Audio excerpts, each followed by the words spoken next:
Hello dear mantis. இந்த episode இன்ஸ்டாவில் கலக்கும் சீமான் அண்ணனின் ரீல்ஸ் பார்ட் 4.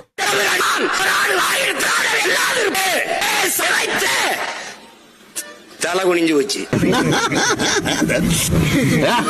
சீமான் அண்ணன் எப்படியெல்லாம் காலத்துக்கு ஏத்த மாதிரி மாத்தி மாத்தி பேசியிருக்காரு அப்படிங்கறத போன காணொளியில பார்த்தோம்.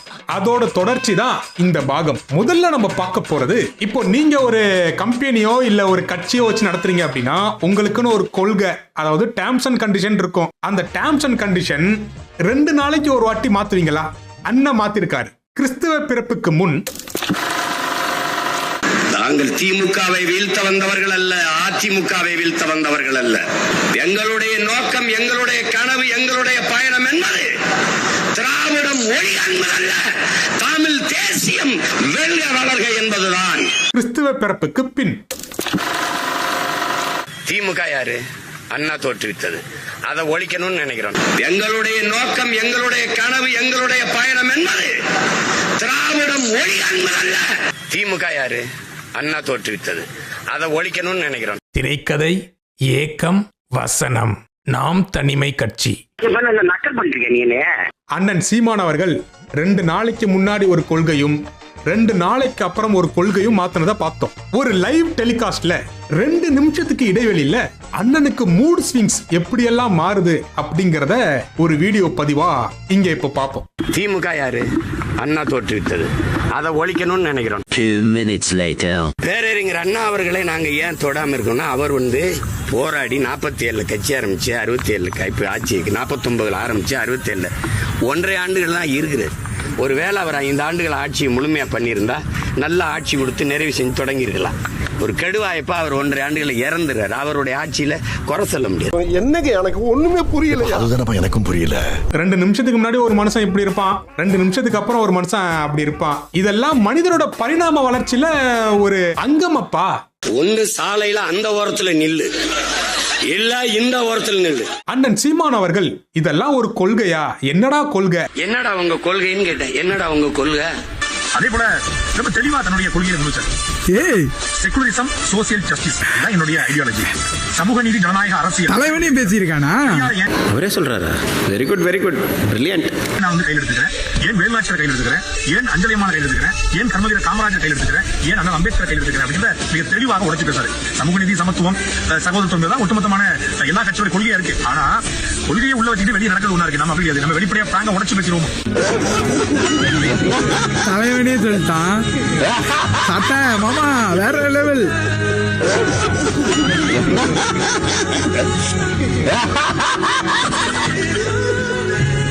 இந்த 24 படத்துல நம்ம சூர்யா அவர்கள் அடிக்கடி ஒரு டைலாக் சொல்வார். I'm a watch mechanic madam. இதெல்லாம் ரொம்ப சர்வசாதாரணமான விஷயம். I'm a watch mechanic. இது எனக்கு சர்வசாதாரணமான விஷயம். இது படம் ஃபுல்லா வந்துட்டு இருக்கும். அது மாதிரி இந்த வீடியோ ஃபுல்லாவே அவனுங்களே பதில் சொல்லிக்கிறாங்க, அவனுங்களே கேள்வி கேட்டுக்கிறாங்க. என்னங்கடா எனக்கு ஒண்ணும் புரியலடா. ஒண்ணு கேள்வி கேளு, ஒன்று சாலையில அந்த ஓரத்துல நில்லு. எல்லாரும் கேள்விதான் கேட்பாங்க. இவங்க பதில் சொல்லிக்கிறாங்க, அதுக்கப்புறம் கேள்வி கேட்கறாங்க. யாரா அடிக்கலாம்? எங்கேதரா இருக்கீங்க? இரிட்டேட் ஆகுதுடா எனக்கு. மிஸ்டர் வண்டு, கோர்ட்ல இப்படி எல்லாம் அடிக்கடி கத்தப்படாது. கடுப்பேத்துறார் மை லார்ட். சரி, இதை விடுங்க. அடுத்த கிறிஸ்து பிறப்பிற்கு முன் பாத்தீங்கன்னா விஜய் அவர்களுக்கு பாதுகாப்பு வேண்டும் அப்படின்னு சொல்லி அவர் தான் சொல்லியிருக்காரு. ஆனா கிறிஸ்து பிறப்பிற்கு பின் என்ன ஆச்சு சொல்லுங்க மிஸ்டர் சீபாட். விஜய் அவர்களுக்கு ஒய் பாதுகாப்பு ஆய்வு செஞ்சுட்டு போயிருக்காங்க. சிஆர்பிஎஃப் எப்படி பாக்குறீங்க சார்? விரைவில் வழங்கப்பட இருக்கிறது. அது தவறில்லை. தம்பி மாதிரி ஒரு புகழ்பெற்ற ஒரு கலைஞன் வரும்போது பொதுவெளியில அவருக்கு பாதுகாப்பு தேவைப்படுதுன்னா கொடுக்கலாம். ஒண்ணுமே இல்ல, கட்சி ஆரம்பிச்சு ஒண்ணுமே இல்ல. இசட்டு பிரிவு, ஓய் பிரிவு, சட்டு பிரிவு பாதுகாப்பு.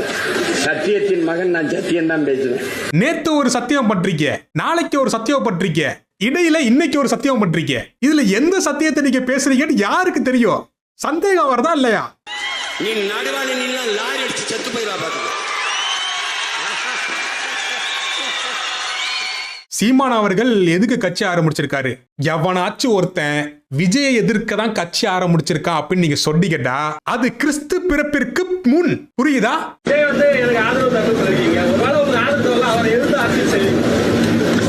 அவரை எதுக்கிறதுக்கா நான் கட்சி ஆரம்பிச்சிருக்கேன்.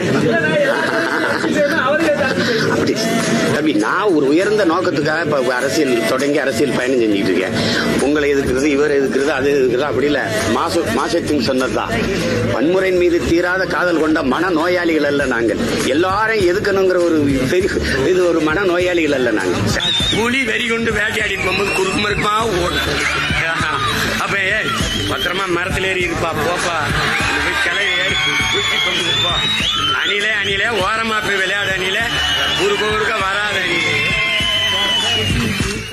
வன்முறையின் மீது தீராத காதல் கொண்ட மன நோயாளிகள் அல்ல நாங்கள். மன நோயாளிகள் அல்ல நாங்கள். மன நோயாளிகள் அல்ல நாங்கள்.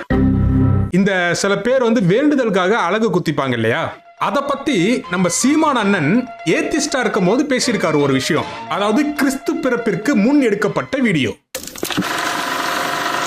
எப்படி காட்டுமராண்டித்தனமா நீ போறான்னு நாங்க பேசுறோம். அழகு குத்துற என் அருமை பெருமக்களை, 2 தாடைக்கு இடையில் இருக்கிற மெல்லிய சதை பகுதியிலேயே குத்துறீங்களே, நீ உண்மையிலேயே மிகச்சிறந்த பக்திமானாக இருந்தால் அதே பக்தியினால நீ ஒரு அங்குல மேல ஏற்றி குத்து நான் பாத்துக்கிறேன். உன்னால முடியுமா? முடியாது, முடியாது, செய்ய மாட்டேன். செத்து போய் வாங்கி உனக்கு தெரியும். தீமிதிக்கிறியே, நீ மிகச்சிறந்த பக்திமானாக இருந்தால், சரியான பக்திமானாக இருந்தால், நீ அடுப்பு கறியை எடுத்துட்டு நான் பழுக்க காய்ச்சல 10 கம்பியை குறுக்க போடுறா, நடந்து போயிடா. நீ உங்க அப்பா அன்னையில இருந்து நான் ஜாமீன் போடுறேன்டா. அன்னையில இருந்து இனிமே நான் அந்த கருப்பு சட்டை போடுறதில்லை.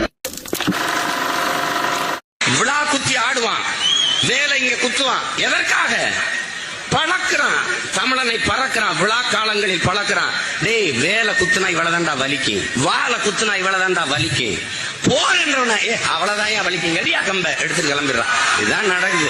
தமிழனுடைய மெய்யியலே அறிவியல் என்பதை நாம் அறிந்து உணரணும். ஒரு மனுஷன் 25 வயசுல மாறலாம், இல்ல 30 வயசுல மாறலாம். ஆனா 60 வயசுலயும் கொள்கை மாறுச்சுன்னா அது கொள்கையா இல்ல மட்டன் கோலா உருண்டையா? ஒரு நாளும் ஒரு சைஸ்ல சுடுறதுக்கு தெரியல.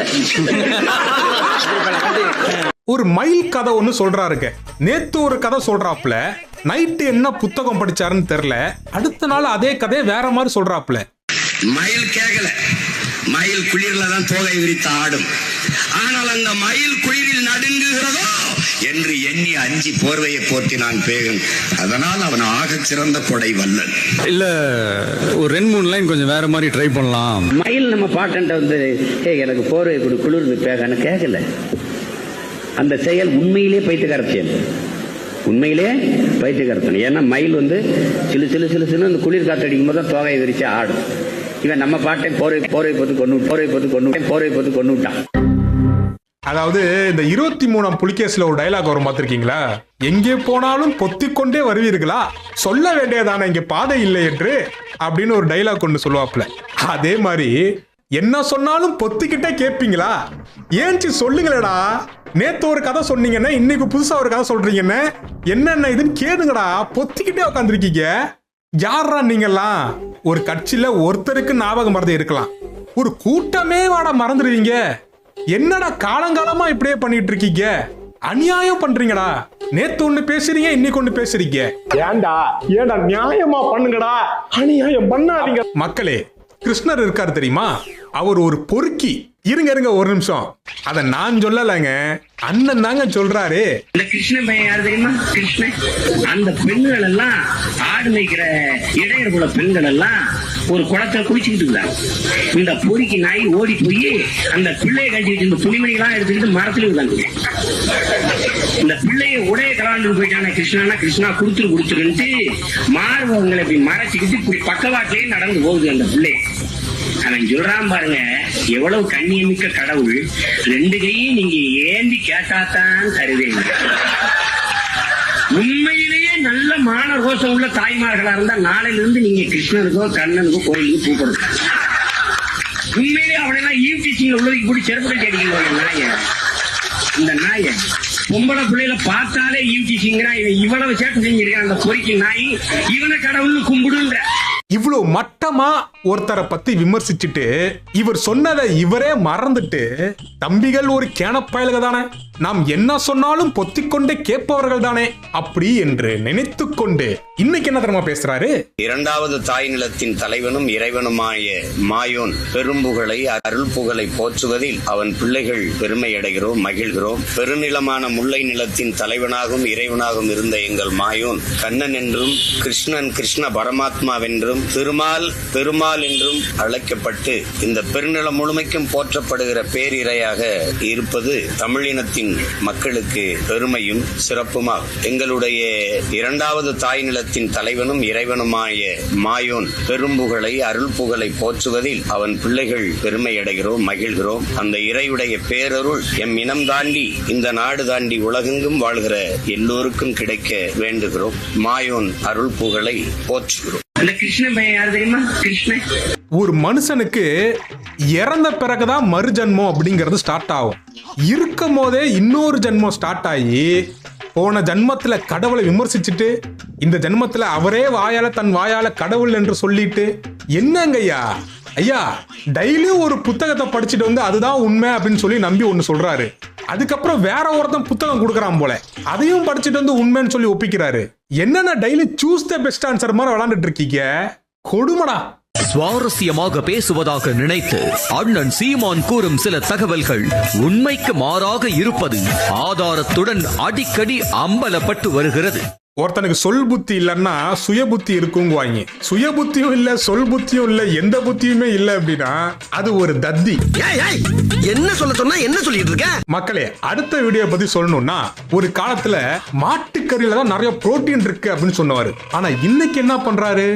ஹைலி புரோட்டீன் 70 விழுக்காடு புரோட்டீன் இருக்கிற ஒரு கறி மாட்டுக்கறி நல்லா சாப்பிடா.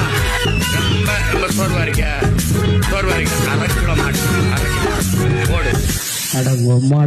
மாட்டுல ஹை புரோட்டீன் இருக்கு, அதை தின்னுங்கடா பசங்களா அப்படின்னு சொல்லிட்டு மாடுகள் எல்லாம் கூட்டு போய் மாடுகளுக்கு மீட்டிங் வச்சிட்டு இருக்கீங்க. ஆடு மாடுகளின் மாநாடு வந்து பாரு. ஆடு மாடுகளின் மாநாடு 10ஆம் தேதி போடுறோம் பாரு. இன்னும் என்ன நீ பைத்தியக்காரனாவே நினைச்சிட்டு இருக்கிறல? நான் என்ன நினைக்கிறேன்னா, என்ன சொன்னாலும் தம்பிகளே மாடு மாதிரிதான் உட்காந்துருக்காங்க. சரி, இவங்கள்ட்ட கத்தி ஒரு பிரயோஜனமும் இல்ல, நம்ம டைரக்டா மாடுகிட்டே கம்யூனிகேட் பண்ணிடுவோம் அப்படின்னு சொல்லி கிளம்பிட்டாரு. இப்ப புரியுதா தம்பிகளா? மாடும் நீங்களும் ஒண்ணுதான். உங்கள்கிட்ட சொன்னாலும் நீங்களும் ஒரு ரியாக்ஷனும் பண்ண மாட்டீங்க, அதுங்கள்ட்ட சொன்னாலும் அதுங்களும் ஒரு ரியாக்ஷனும் பண்ணாது, தின்னு புட்டு சாணியை தான் போடும். ஒரு புத்தகம் ஒண்ணு படிச்சிருக்காரு அண்ணன், ஏதோ சயின்ஸ் பிக்ஷன் புக்கு போல. அது 1969 இறந்து போன அண்ணாதுரை 1975 இறந்த காமராஜரை பார்த்திருக்காரு. இந்த சயின்ஸ் பிக்ஷன் கதையை எடுத்து படிச்சுட்டு அண்ணனும் அதை உண்மை நம்பி பேசிட்டு இருக்காருங்க. தாத்தா காமராஜர் இறந்திருக்கு, அதிகமா அழுதது அண்ணாதுரைம்பாங்க. இது மட்டும் இல்ல, இன்னொரு சயின்ஸ் பிக்ஷன் கதை புக்கையும் படிச்சிருக்காரு. சூப்பர் கதை, கேளுங்க, ரொம்ப பிடிக்கும். எவனும் இருக்க முடியாது. அப்துல் கலாம் அவர்கள் வந்து படிச்சு அறிவியல் விஞ்ஞானி ஆகி அணுகுண்டு கண்டுபிடிச்சு பொக்கரன்ல வெடிச்சு இந்தியா வல்லாதிக்கம் என்று பேசிக் கொண்டிருந்தால் அது காமராஜர் பிறந்த சாதிதான், பள்ளிக்கூடம் தான்.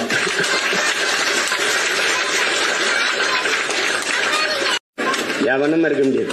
ஏன்னா உண்மையை சொன்னாதானே மறுக்கிறதுக்கு. நீங்க நகைச்சுவையில சொல்லிட்டு இருக்கீங்க. 1954 காமராஜர் ஆட்சிக்கு வந்து கட்டின கல்லூரியில நம்ம அப்துல் கலாம் படிச்சாராம். அண்ணனுக்கு வர வர ஹியூமர் சென்ஸ் பீக்ல போயிட்டு இருக்கு. சயின்ஸ் பிக்ஷன் புக்க படிக்க வேண்டியது, வந்து அதுபடியே பேச வேண்டியது. ஒரு பைத்தியக்கார பைலட் மாட்டிட்டு பாடு. இப்போ கலைஞரை கடுமையா விமர்சிக்கிற வாயி, திமுகவை கடுமையா விமர்சிக்கிற அதே வாயி என்ன பேசி உள்ளது என்று தெரியுமா? அந்த பெருமன்றத்தில் எல்லாரும் என் மீது ஒரு பெரிய குறை வைக்கிறாங்க. காங்கிரஸ் கடுமையா விமர்சிக்கிற, எல்லாரையும் விமர்சிச்சு பேசுற, ஆனா தலைவர் கலைஞரை மட்டும் எதிர்த்து பேச மாட்டேன். பேச மாட்டேன். திமுக என்னுடைய குடும்பம், நான் பேச மாட்டேன். அவர் கற்றுத்தந்த தமிழ், அவர் ஊட்டிய உணர்வு உங்கள் முன்னால் என்னை இருக்கிறது. ஒருபோதும் அவருக்கு எதிராக நான் பேச மாட்டேன். என் அன்பு தலைவர் கலைஞர் அவர்களே, இப்படி சோறு வைக்கிறக்கு எவ்வளவு மானம் கட்டு போய் தெரிய வேண்டியிருக்கு தெரியுமா? அதாவது கலைஞர் ஊட்டிய தமிழ், கலைஞரை எதிர்த்து நான் பேச மாட்டேன். ஏன்னா அவர் தமிழ் எனக்கு கத்து கொடுத்திருக்காரு. ஆனா அருமைன கத்து கொடுத்த வாத்தியாரே போட்டு புரட்டுன்னு போட்டு இருக்க பத்தியா? உன்னோட தைரியத்தை பாராட்டணும். நான் இனத்தால் திராவிடன், ரத்தத்தால் கம்யூனிஸ்ட். உங்களுக்கு ரொம்ப பிடிச்ச தலைவர் யாரு அப்படின்னு எனக்கு எங்க ஐயா பெரியார் தான். ஆமா ஆமா, உங்களுக்கு பிடிச்ச தலைவர் பெரியார் தான் ஊருக்கே தெரியுமே. அதனாலதான் உரிமையா உங்க ஃப்ரெண்டு மாதிரி திட்டிட்டு இருக்கீங்க அவரை ஊர் ஃபுல்லா. மக்களே, உங்க எல்லாருக்குமே தெரியும், நாம் தமிழர் கட்சி நம்ம சீமான் அண்ணனும் நம்ம சாட்டை அண்ணனும் வந்து பாத்தீங்கன்னா சூப்பர் ஸ்டார் ரஜினிகாந்த் அவர்களை என்ன மாதிரி எல்லாம் விமர்சிச்சாங்க அப்படின்னு. நீ பச்சை மராட்டிய மண்ணில் பிறந்த நீ பச்சை தமிழர்னா எங்க தாத்தா தப்பிச்சிருக்காரு அர்த்தம், இல்லைன்னா உங்க ஆத்தா தப்பிச்சிருக்காரு அர்த்தம். சங்கினா என்னன்னு தெரியுமா உங்களுக்கு? சகத்தோழன் நண்பன் அர்த்தம். நீங்க சங் பரிவாரங்கள்ல இருந்து இவங்க சங்கிங்கிறாங்க. தம்பிகளோட நிலைமை ரொம்ப பரிதாபமா இருக்குடா. எத்தனை டைம் டிராவல் ஸ்டோரி, நாளுக்கு நாள் ஒரு டைம் டிராவலா?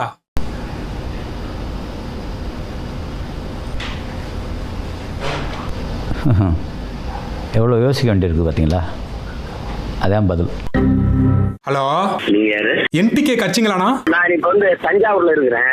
ஒன்னும் இல்ல, அண்ணன்ட்ட ஒரு டைம் டிராவல் மிஷின் இருக்காமே. சொல்லுங்க. என்ன எம்புட்டு ஆகும்? இப்ப நான் நக்கல் பண்ணிருக்கேன்.